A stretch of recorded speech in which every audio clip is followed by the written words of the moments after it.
Good afternoon, ladies and gentlemen.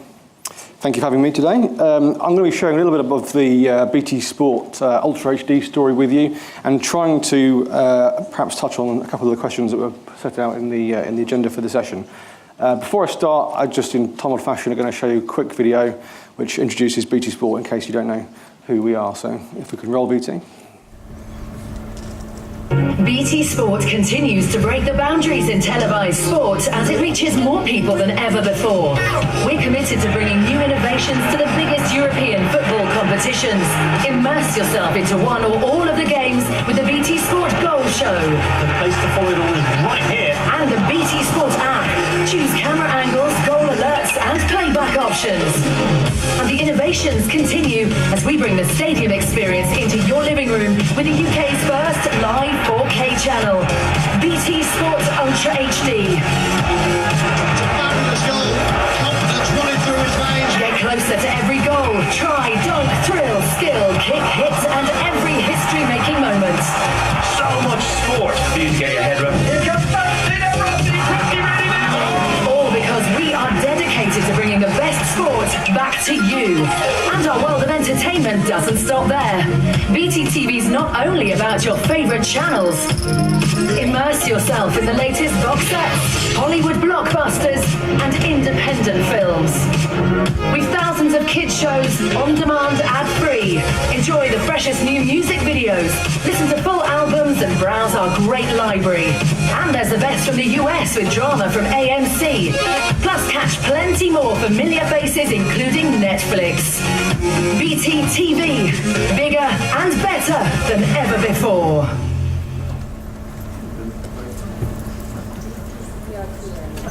So, BT Sport. We, as John mentioned in his opening remarks, we're very proud to launch the first commercial sports service pretty much in the world, certainly within Europe, a little under 12 months ago in the UK.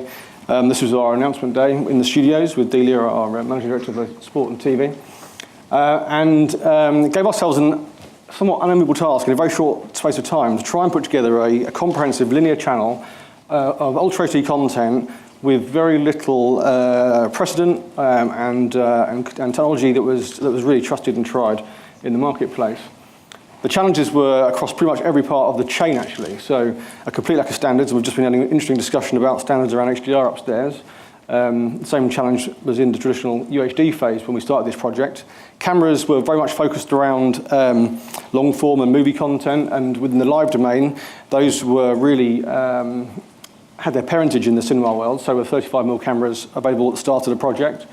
No lenses of a suitable Ultra HD resolution were available. Things like HD glue products. And then there was some really simple stuff which was massively impactful around logistics, infrastructure at stadiums, finding positions for cameras alongside our existing HD cameras, and things like just finding space in a TV compound to put more than one traditional truck, fitting in all these extra vehicles. On top of that, there was no established contribution technology in the market when we started the project, which was 9 months before launch last August. We didn't have a set-top box, which was mandatory to deliver the service, and there was no precedent. We had no one to look to see how they'd done it, to see what we could learn. So really we're starting with a blank sheet of paper in many ways. The opportunities, though, for BT as a broadcaster living as part of a family of a telco were really exciting. When people ask me often why we did it and why last summer, there was some really good synergies and reasons for doing so.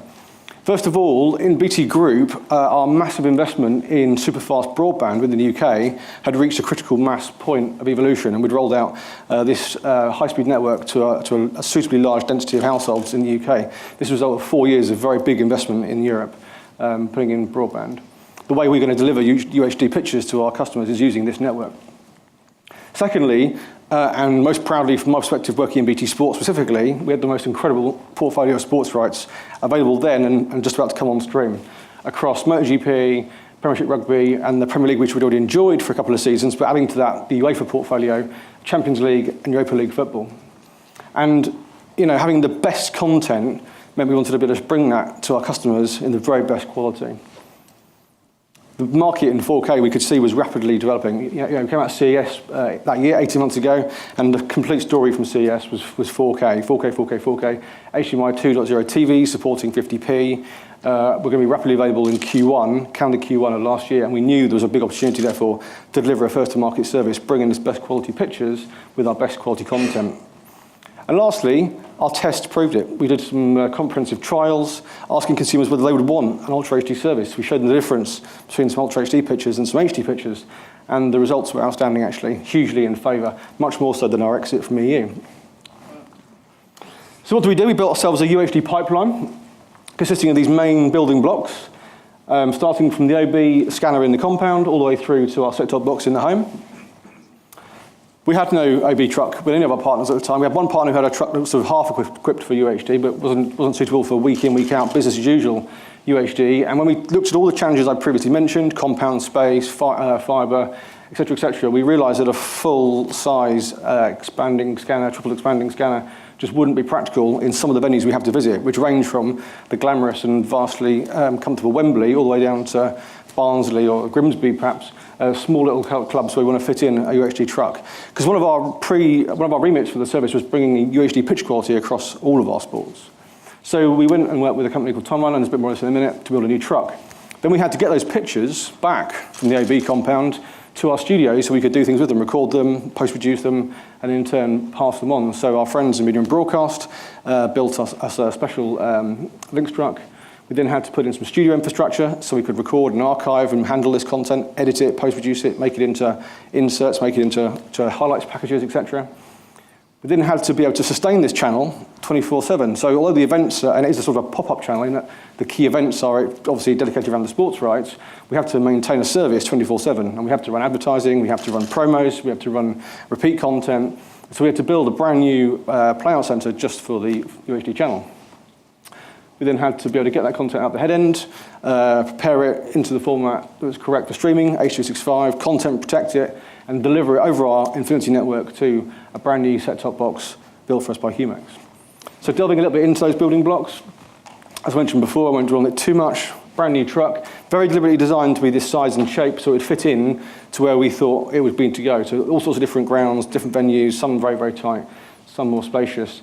But we think this packs a lot of power for its size, this vehicle. And I'll come on to a case study shortly which explains a little bit about what we managed to do with it. But fundamentally, it took on the world's first 2,000 chip cameras, which were the Sony cameras, which were delivered to us about 3 weeks before TX, so that was a slightly nervy period. Again, the latest UHD lenses, which is a really important part of the jigsaw. Quite a lot of our tests, in fact all of our tests up to this point, had used the HD lenses, and we knew from the trial glass that had come from Japan, specially wrapped with 2 Japanese guys very carefully carrying it, that the new glass was going to really bring that next step in quality. So we took, again, the world's first shipment of the Fujinal lenses, both the 80:1 box lens and the 22:1 wide angle, and now we've taken delivery of 13.5:1 really wide angles for close-up, steady camera, that sort of thing, interviews. And those didn't arrive till 4 days before TX, so we were getting even more nervous about those lenses. We've made use of EVS replay technology because it is the market leader in replay technology, and actually in replays, operations are probably more important than technology is one place where you really need a really good operational environment to do analysis well. However, we wanted to record the best quality pictures for our archive, so we put a Sony server in as well, the glamorously titled PWS4400, which uses the XAVC codec, a full raster, 10-bit UHD picture recording via that server, and in it some glue and infrastructure products which were dense, so making use of a hybrid router, making use of the very clever up and down cross conversion, format fusion capabilities of the Kahuna switcher, and so on and so forth. So a really powerful bit of kit designed especially to do UHD service in year 1 exclusively alongside our HD pictures, but with an aspiration that going forward it would be able to do more than just a separate UHD service, but would fulfill a lot of our requirements for both HD and SD as well. As I mentioned, Media and Broadcast built a couple of new links trucks for us. So these were equipped with brand new Ericsson encoders, and the counterpart decoders were put into our studios, put into Ericsson's playout center, put into the BT tower, so we can pick up the signal anywhere in the chain for disaster recovery if we need to. These are still quadrant-based encoders, so H.264, not H.265 at this point. And some special encapsulation, some clever timing information that gets carried along with the video data to make sure that when those quadrants arrive back in the destination, they're in the right order and sufficiently timed. But fundamentally, that is a small step in contribution, and we're very pleased. We had a meeting this morning with some of these guys, and pleased that soon we'll be moving into what we call single slice or full raster encryption for contribution links. But for now, it's done perfectly. We've used this both in the UK domestically, and we've received signals overseas from foreign broadcasters also encoded in this way to great effect. We had to build a new playout centre, so Ericsson, who are one of our playout partners, stepped up to the mark to build a playout centre. This was quite an interesting challenge, actually, because if there was a lack of tools in the production space, which there really were, there was even less tools available in the traditional playout space. So some of the technology choices that were made were really not your traditional playout infrastructure tools. So for example, a Kahuna switcher, which is a production switcher driving in playout. Things like the XAVC server wasn't really ever designed to be a playout device, it was more of a replay device. So lots of work taking production tools and making them fit into a playout environment to ensure we could stand this channel up and keep it on air with 5 nines. And then the distribution side of the jigsaw, a brand new set-top box, designed specially for the project. Of course, the all-important H.265 decoder, had to have HDMI 2 support to give us the 50p frame rate. Encryption, of course, really important, and that's one of the things we're going to talk a little bit about. Provided to ensure that this high-value content is suitably encrypted. And bear in mind, it's not just now sports services on here. We're carrying Netflix in UHD as well, and a large hard drive so you can watch it again and again. And then we had to put the new head end in, which was built around elemental technology, so best of breed at the time, H.265 encoders, and we had to tweak the UV platform, which is our strategic platform, with our partners' help, to ensure that UV would sustain the UHD service, and things like the EPG would still work, et cetera, over those live pictures. So, slightly unashamedly, I'm going to show off a little bit, and just to show you how much we've done, because we're quite proud of the statistic. Having not only been the first to market, we didn't do this on a small amount. We went to town, really, and we've covered a huge amount of events in the space of the last 12 months.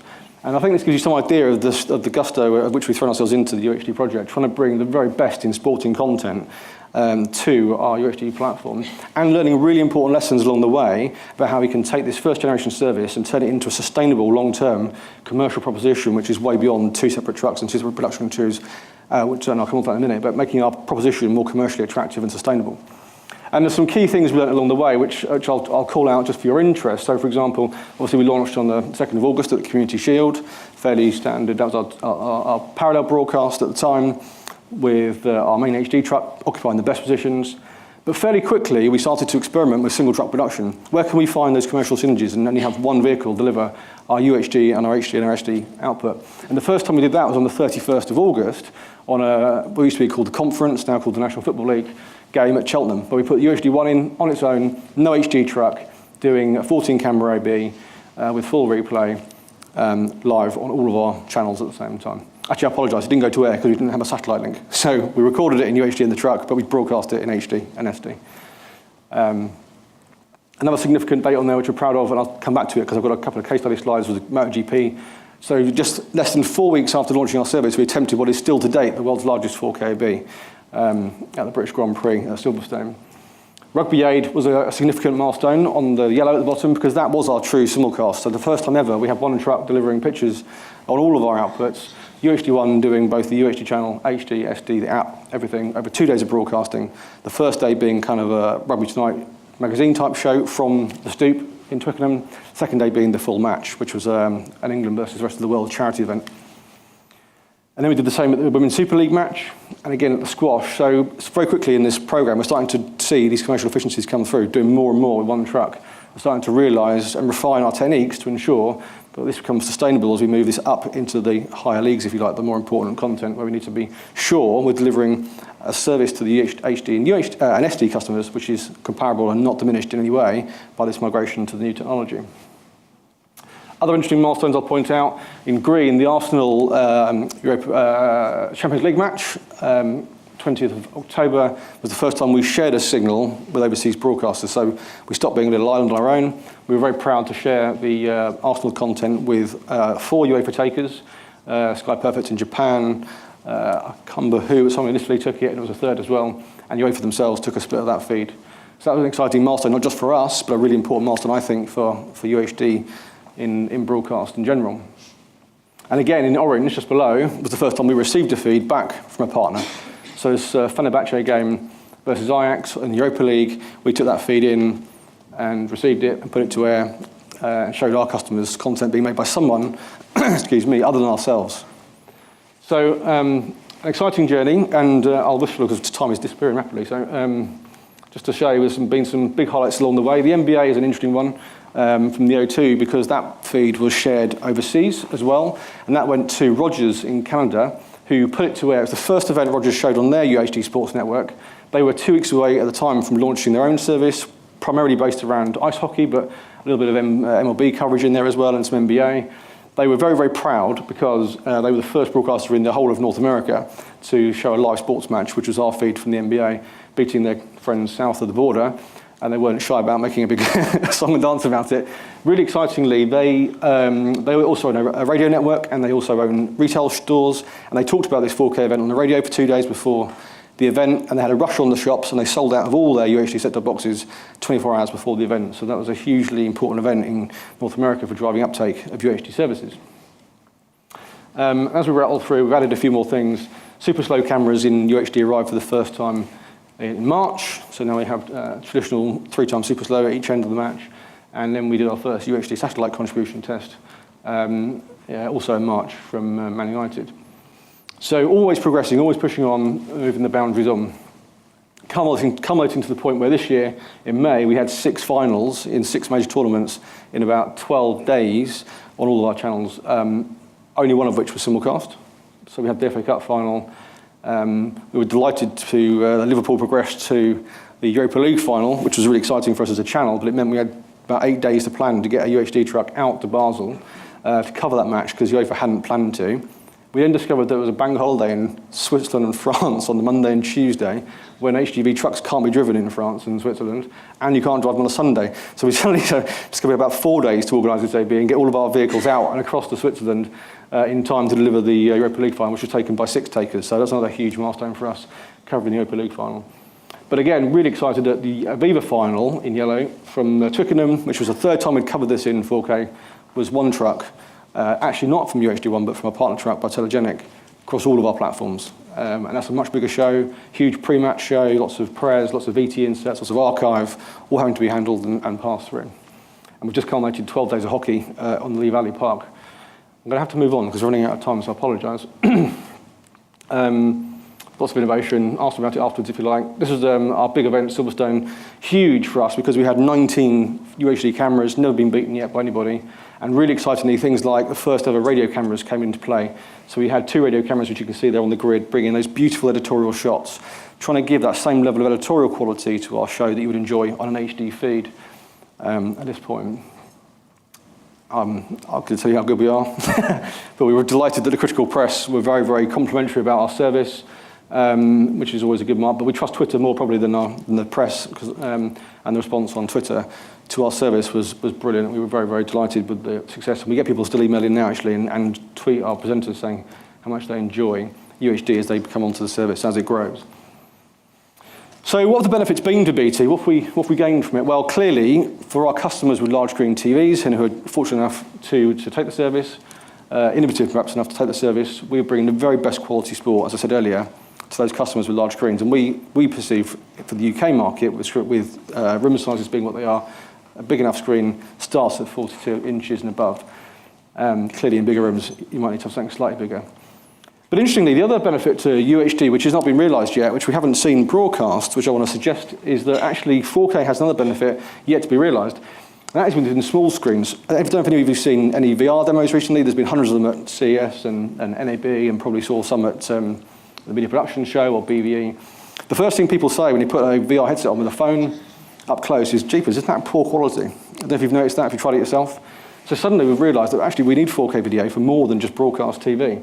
We actually need it for screen sizes when they're very, very close to our faces. So having a 4K production chain and having those files in 4K in the archive to reproduce content for these kind of experiences is also going to become increasingly important.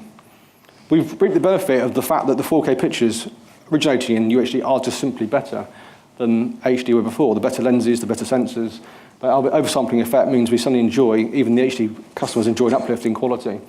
And we can do clever things with the UHD source into an HD production, so we can make better use of the real estate, pan and scan, look around from an analysis perspective. This gives us more opportunity to see inside that picture.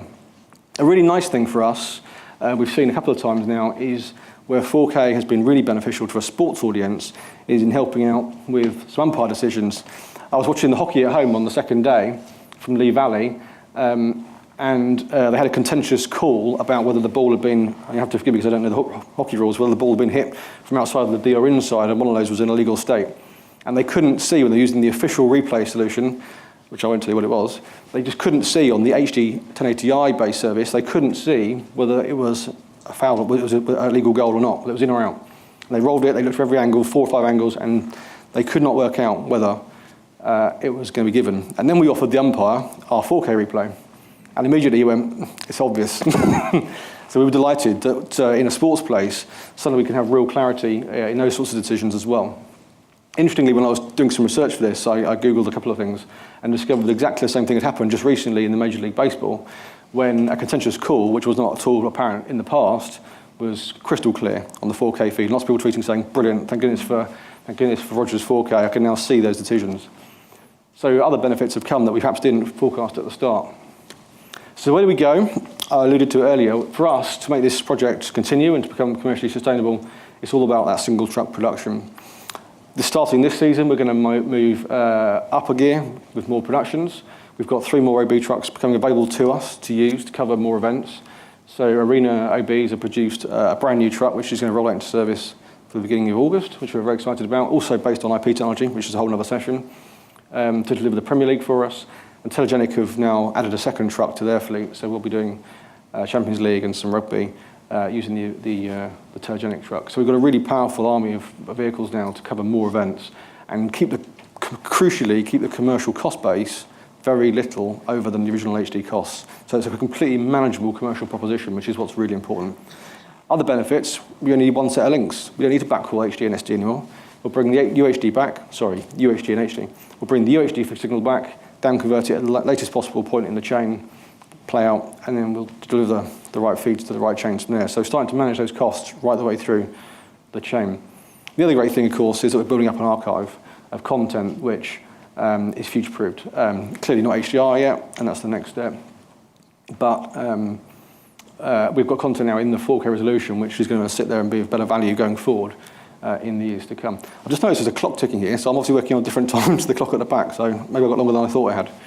I was going with the actual time, so apologies. So Ultra HD growth, I'm sure you've seen some of these stats outside of us. Yeah, we were delighted that this is starting to explode. I heard some guy the other day, I overheard some guy questioning whether UHD will be a success. Will it be another 3D? I think probably you'd have to be mad, in my opinion, to believe it's not going to be a success. People are now launching services everywhere. And TV prices have plummeted to the point where you really can't buy a large screen TV now, particularly 50 inch and above, which is anything other than 4K. So the technology to watch this content is absolutely out there in the market. And this interesting graph which I saw last week saying that in the US, and we're not far behind, 2020 at least half of households will be fully equipped with UHD technology. So clearly this is happening and isn't going to be quite the same experience we have with 3D. And as I say, I think there's yet a lot of story to be made about 4K on small devices into interactive experiences and VR and so on and so forth, where the quality of a screen close to your face isn't adequate. So what's next? The question posed in the session was really True HD, and I think the author James meant by that was True HD probably meaning with HDR and with wide colour gamut, potentially with higher frame rate, I assume the question meaning. Is it enough? Is anything ever enough? I think probably, what we haven't thought of is still to come. We'll make things even better. We'll probably be asking exactly the same question in 5 years about something else. But when people say, one of the questions we got asked early on was, has BT gone too soon? Should we have waited for HDR? Clearly, if you were in the session previously upstairs with EBU, clearly HDR is still a standards mess. We're still waiting for people to make key decisions about HDR. If we'd waited for those decisions, we'd never got on air. We'd never been live. And we'll be at least 2 years into our Ultra HD story by the time those messages are really fixed and we know what we can do commercially and manufacturers know what to do to produce equipment that's any good to us to deliver standards. But I'm sure HDR is a part of that story. I'm just not sure when. Maybe it'll be ready by 2017 if the DVB get their work done and do it well. If the manufacturers then catch up, maybe we'll be able to bring you HDR pictures next summer. I'd love to think we could. That'd be brilliant. And I think HDR does offer a huge opportunity. Everyone knows, I think it's fairly well published, that we can then also offer HDR enhancements from that single production, potentially for our HD customers as well as our SD. So we'd be delighted to do that. Although actually, backward compatible production is not a simple thing. And depending which seminar you go to, you'll either hear people say it's really simple or it's really complex. And people, depending on their position and where they sit in the value chain, might tell you either all those things. I still think HDR, realistic, commercially viable HDR is still a little way away to deliver a sensible solution. And the thing that worries me also, which was posed question in the seminar title about the marketing message, is how we make sure we don't confuse our customers too much. In the race for technology and the race for the next step, how do we ensure that the people know what they're getting? Clearly on a Blu-ray disc, its packaging is easy because you can see from the big sticker at the top. But in a broadcast world, how do we make sure we know or inform our consumers adequately about what we're delivering to them and don't completely baffle them with those technologies? Wide colour gamut, similar challenges, interoperability. How do you bring a mixed environment where clearly a lot of our archive won't be in either HDR or wide colour gamut? How do we ensure, as a company with a big supply chain of different live vendors, that we get a common HDR and a common wide colour gamut being produced by all of our different partners? How do I ensure the arena truck gives me the same quality pictures that are equally backward compatible for my majority HD audience as my telegenic truck? How do I make sure that they know that? How do we get that established? There's a lot of work to be done in establishing good practice and establishing consistency and ensuring we can interop existing legacy content to see the HD or UHD SDR up into those environments. That's the way to be done there, but I'm sure it will be great when we get there. Audio, I just skipped over the top, but I think for us, we've talked a lot in Ultra HD about pictures, and the audio is in danger of being left behind. We believe there's a future for more audio, better audio, particularly in the high-end products. And so we've been experimenting with things like 5.1.4, looking maybe at personalised audio, tuning the audio better to the needs of the market. And I think probably that is more likely to come to market before HDR and wide colour gamut, to giving a better pitch quality, a better experience, I should say, of UHD in the home. But fundamentally, the lesson I want to share actually at the end is that content is still king. And this quote is not entirely what I was looking for. I wanted something else, I couldn't find it. But it kind of, this message that the guy in this quote is trying to get across is true for everything, every element in the production chain, not just the cameraman, but in the broadcast live world. This is about the color shader, this is about the vision mixer, this is about the post-producer, this is about everyone involved in producing that content. The people are key to making this work and work well. And if we don't tell the story properly, and if we don't ensure consistency of the product technically, we're going to end up with a very difficult story. And the content is king. And the story I use to illustrate this is a lesson we learned very early on. When we started our project, we tried to be a little bit purist about Ultra HD. We wanted Ultra HD channel to be the best, and we weren't going to dilute that if we could help it. We wanted to present just the best pictures of this content. So, for the first couple of events we did, we didn't show presentation elements because they were only available in HD. We decided to come on air with the match and show this glorious football match in HD. However, the discerning consumer doesn't understand quality just as a technical measure. The consumer understands quality as editorial as well. So where were Jake? Where was Rio Ferdinand? Where was our analysis and insight? Of course, they were missing because we were being puristic. So we have to remember that to the consumer, quality is four-dimensional. It's not just technology. It's also the basis of the editorial, the story we tell, and making sure that the relevant analysis tools and editorial input is also considered and kept on a par with where we've been for a long, long time. And this is actually, we've known this for a long time, we just overlooked it briefly in our pursuit of technical excellence.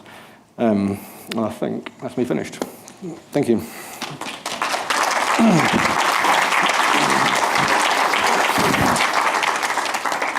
Thanks, Andy. Thanks very much.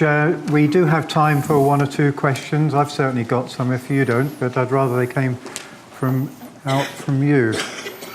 I know you want tea, but 2 questions before we get there. Tea and cake. Okay, let me start the batting then. You didn't really talk about the areas of operational training. Are there any areas that, how much training was involved and where were the hotspots? So there was technical training because we did make some technology decisions which used products which were not that common in the marketplace, so clearly our vision mixer had to learn how to use a Kahuna. But actually, the more important training was probably some camera ops. A couple of things, focusing explaining to a cameraman how to focus in a UHD world, looking on an HD viewfinder, 7-inch viewfinder, trying to explain to him that just because he thinks it's a focus, maybe it isn't, to making sure they've got turned on things like focus assist, which is a focus assistance tool within the camera. Also, we used to feed quadrant 1, the top left quadrant, back up one of the reverses to the camera, reverse 3, so he can see just that HD image in his viewfinder, making sure they use that. And the second thing actually is just around being more wary about the style, so being a bit smoother, a bit more fluid.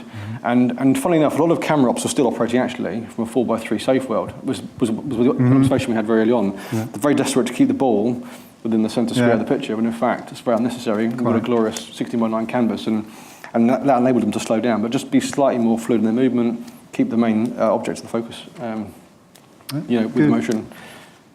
Has that triggered any thoughts from the floor? Because I've got one more question if it hasn't.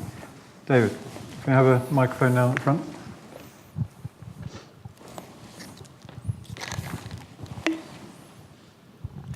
Thanks, David Wood from the EBU. Really many congratulations to BT Sport for this amazing Pathfinder activity, a world-class organisation. Many congratulations to all those who've been involved. And I know you've also done some work on virtual reality, which puts you ahead of everybody else. So what can I say? Becoming one of the world's great broadcasters. And your description of the situation in the DVB project about HDR was entirely correct. You couldn't have started because there isn't a standard and there won't be one until next year, except in one case, which is the case of audio. There is a MPEG-H and ATSC4 object-based audio and so on. So I just wondered if you could move the sound a little bit up the queue, because the technology, the standards are there for audio. That's my point.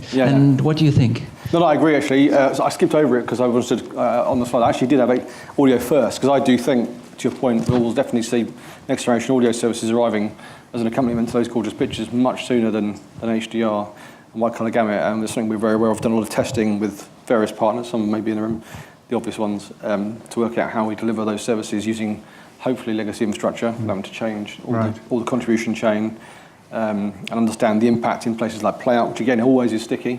How do you get this content through to playout, maintain mesh data around the content, make sure it gets through that process accurately and it's distributed correctly to the set-top box and other platforms. Amazing what you've done, so please don't take this as too critical, but I was a bit surprised about your comments about HDR, not in the sense that the standards are not in place at the moment, that's understandable, but I didn't sense quite so much urgency for HDR.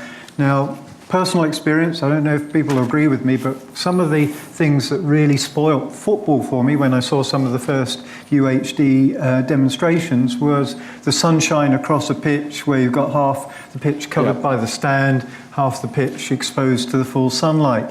That seems to be an obvious area for HDR, which I would have thought would bring a big benefit to sports. Absolutely, and I'm actually agreeing with you. We're not disagreeing in the slightest. We think there's huge benefit in the sport environment for HDR, particularly around those contrast areas, which we talked about before. There's a danger though with HDR that people are getting a little bit stuck. I've been to too many demos, and I won't tell you who, but I've been to sports demos where I was shown this glorious HDR, and the guy demoing was very keen to point out how bright the hot dog stand looked in the corner, and I don't really want to see the hot dog stand. I want to see the football on the pitch. So showing me another demo, completely separate demo. Someone was again very proudly showed me how good the jumbotron looked. And again, that isn't the. So it's a question of stabilising. Well, I think people get carried away with the bright objects, and I think for us, absolutely, the key is to use this technology to bring a better experience to the core product, which is the game itself, and getting rid of those shadows, 3 o'clock shadows, is an absolutely obvious one. We're really keen, but it's just right now, the technology that exists and the standardisation around that and what's required in the chain to deliver it is still very complicated and isn't going to be available immediately. So we're focusing on the other things, but I don't disagree with your point at all. Great. Please thank Andy one more time. Excellent presentation. Congratulations.